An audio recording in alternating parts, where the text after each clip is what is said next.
Hey up guys, BraverLeonheart here and welcome to another Music Mondays. Last week we watched the One Good Reason music video. Today you're going to get a react video to our second music video for Stop, Drop, Rock and Roll, when I was back in a band called Already Gone before I was with Infinity. Already Gone and No More, but it's really fun to look back at what we used to do.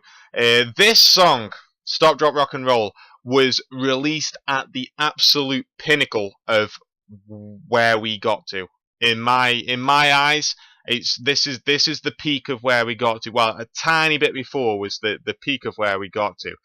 The background of this, anybody who was with Already Gone and went through all of this with us, will know the history of the Stop, Drop, Rock and Roll video. But for those who don't, we were in yet another Battle of the Bands competition, a different one to the first one that we did for the One Good Reason video.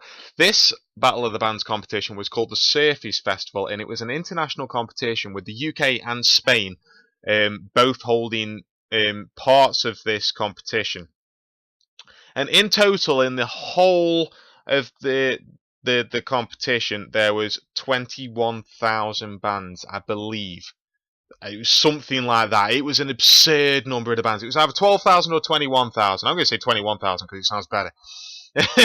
There was 21,000 bands in the entire competition, and we were put into a group in the Midlands, and it was 5 rounds in order to limit the number down to eventually 21 bands that played at the London Indigo 2, part of the O2 complex, in the final. And all the way through the competition, we did insanely well. We did insanely well, and it is absolutely unbelievable looking back now. The momentum, the hype, the just how amazing our fans were during this point of our lives. I've never known support like it. We had a lot of fans, but like a lot of incredibly dedicated fans. You know, people were having tattoos of our logo on them. They were coming to every gig that we do, especially in the local area. We could easily sell 100 tickets for, and that, as a local band who never got signed or anything like that, it is absolutely incredible. But anyway, we were doing this Battle of the Bands competition, and I think it's fair to say we nailed it. We really did nail the competition all the way through. So in the first round, out of all of the 21,000 bands, I think the second highest scoring band in the competition, because it was all scored on points. You got points for text votes, you got points for audience votes at the actual gig, other bands' votes at the actual gig, and a judge's vote at the actual gig. And during the first round, all of our points, the second place added up to like maybe 190 or something. I don't think they reached 200, whereas we got like 450 as our top, and that is hugely because of how many of our fans were voting for us through text and things like that. It was absolutely an insane amount of votes that we got, and that trend continued all the way through the competition until we reached the final, and we just built more and more fans. At the first gig we took 40 people. The second gig we took like 60 people. For the last 3 gigs, 100 people turned out to come and see us. 100 people turned out to come and watch this nobody band that were just in a competition and wanted to win. And at the end of the competition, once we played at the London O2, we ended up coming 4th. And after winning the entire competition, so like up until that point, to come 4th was really disappointing. And you look back at it now, and it was an amazing achievement that we had. To come 4th out of 21,000 bands, that's mental. It's a mental placement. But we were disappointed. We were really disappointed. And this video, I'm not going to lie, it came out of anger. It came out of a feeling of injustice with us and the fans that we thought we'd been screwed out of winning this competition. But, you know, whether we did get screwed out of it or not, it's neither here nor there. It doesn't matter. And you look back at it now and you just see it for what it is, and it was a fantastic time. It was an absolutely fantastic time. It really was the pinnacle of our career. And yeah, we made this video to get out some of that frustration that we had at losing this competition. So it's very tongue-in-cheek, this video is. Very tongue-in-cheek. So let's get it underway. In an abandoned warehouse. Not an abandoned warehouse at all. This was the boxing crew. So yeah, this dance routine. We could not get this dance routine right. Well, no, I could not get this dance routine right. My hips do not move. My hips do lie completely. They completely lie. But we had so much fun with this. You'll see that we got to dress up, and just there's Dan. Dan makes far too convincing a woman. I make far too convincing a Louis Walsh. You get a view of all of the costumes that we had to do. Oh Lord, this is the. I remember. I loved the metal look that we went for. Essentially, we got beaten by a metal band, and yeah, the metal look we had to get right, and we had to make it look as grimy as possible. This goes on for far too long. I don't know what the editing went on for there. It goes on for far too long. Oh, the glam rock. I could not play drums for Toffee.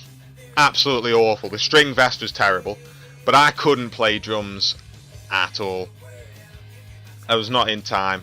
Everybody was complaining because I was out of time, and that one shot you got of me on drums close up there, that was the best shot that we had on me.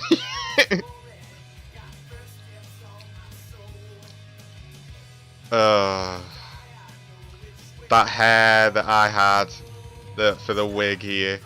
That's all my own hair on the Louis Walsh judge, by the way. That's all my own hair.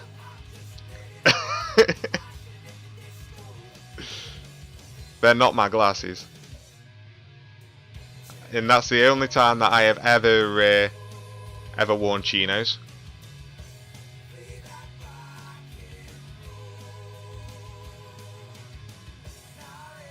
That was so awkward to do that little crossover there.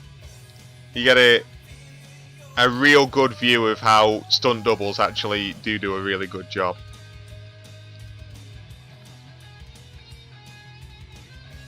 The amount of hair gel in my hair right now is insane. In between every take, they would come in and put in another handful of hair gel on my hair. I think I actually got through 3/4 of a bottle of hair gel on my hair just to do this scene.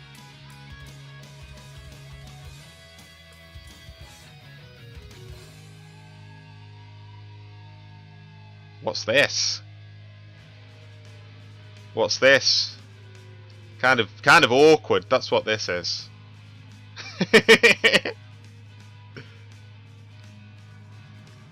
The concentration on Dan's face as he tries to walk and play this riff, because it's such a difficult riff for him to play. It really was. So another thing that you notice is everybody's in pink t-shirts. Well, there's a lot of people in pink t-shirts. We to get through the competition, we gave away pink t-shirts because there was nothing cooler than an army of pink people coming into the show.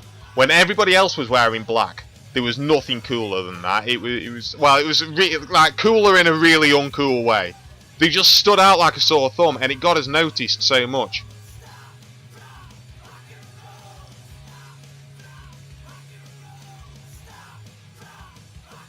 Oh, I had my pink strings on my bass as well, and that's my newer bass. Well, the dastardly desperado won the battle. Oh, back in my bandana phase. If I was going to change anything, I'd have taken that text out at the end of that, just to make it less, sort of out there offensive, because we really weren't. Well, thing is, at the time, we were trying to be offensive. Essentially, we were trying to be offensive, but we really shouldn't have been. We should have taken it with a bit more grace. You look back on it now, and you know that was released, I believe, in 2012. I believe that was 2012. Let's get out of that and scroll down. Yeah, 29th of June 2012, and yeah, he got his 3,000 views. Over since then, it's had 3,000 views. So you know it really did its purpose. It got out all of our frustration towards the competition. We never did another Battle of the Bands after that because we were that frustrated with everything. But realistically, we should have taken everything a little bit better. We really should, and our fans should have taken it a little bit better. There was a lot of anger. There was a lot of frustration with what happened, and it's a shame. It's a shame that it happened like that, and I think basically we built ourselves up far too much, and we were convinced going into that final we were winning. Nobody else was coming close to us, and then we didn't win. We came fourth, and it seemed like such an injustice that we had to do something about it. So that was the video that we did to go about it, and yeah, it was a great video. We had such fun doing it, dressing up as the glam rock, dressing up as women, which if you're going to put yourself out there on the internet as a woman, you shouldn't do it. You just shouldn't do it. But we did.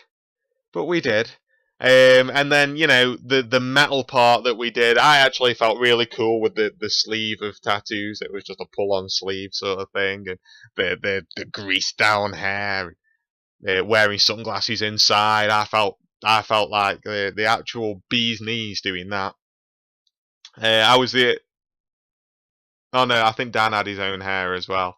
But yeah, I think I had my own hair that was just like I thought I looked cool. I thought I could actually pull off being a metalhead if I wasn't such a pansy. But yeah, we had so much fun doing that. Looking back on it now, I'd like to say thank you to everybody that was involved with that.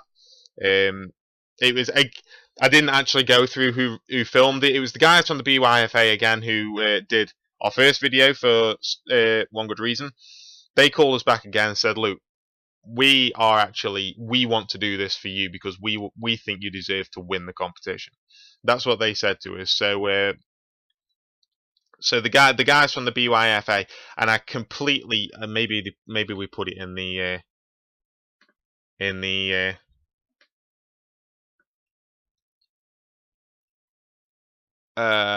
we didn't. We didn't put it in the description. I thought we might put it in the description for who. I can't remember the name of the company. Like I know the guys who did it with us, but I can't remember the name of their productions company. I don't want to say their names in case I can miss somebody. You know what I mean.